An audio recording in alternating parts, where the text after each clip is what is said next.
Today I am going to talk about how I groom my double-coated Keeshond Kumo.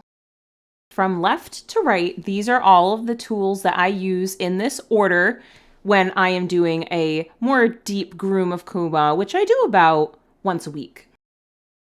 I start with the stuff. This is a spray that is like a conditioner and a detangler, and I just do a once-over on his body and I brush it in. You don't need that much, otherwise their coat can get pretty greasy. So light touch, and just an FYI, you do not want to spray this stuff on wood or tile floor. You will go sliding like it's a slip and slide, and I have actually fallen.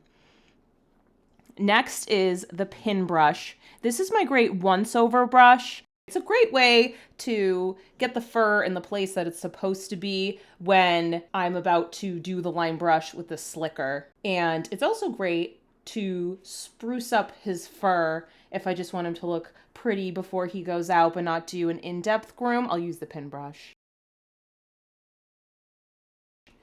Next is the slicker. This is the workhorse brush of my grooming. This is what I do my line brush with when I'm doing what I call a deep groom.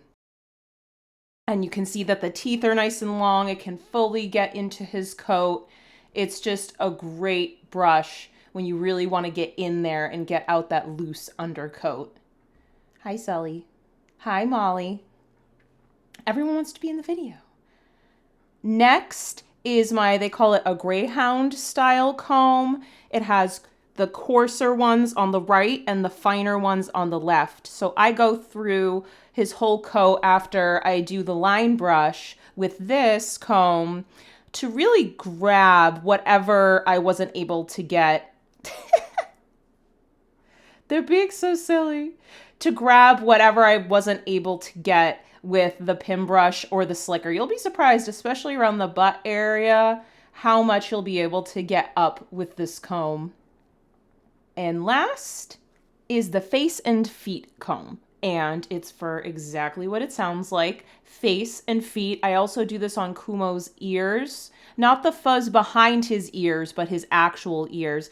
Any of that tighter, shorter fur is what this is great for. I usually use the finer ones. Sniff, sniff.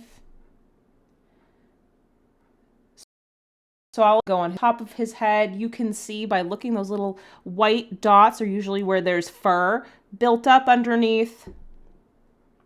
I'll go through. This is just to, usually I do it more in depth, but to just give you an idea, because really a conventional comb or brush wouldn't be able to get the really fine fur. Molly.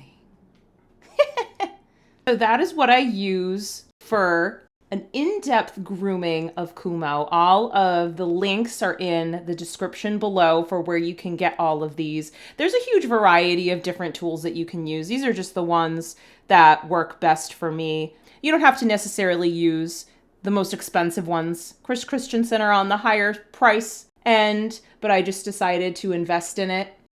From me, Kumo, Sully, and Molly. See you next time.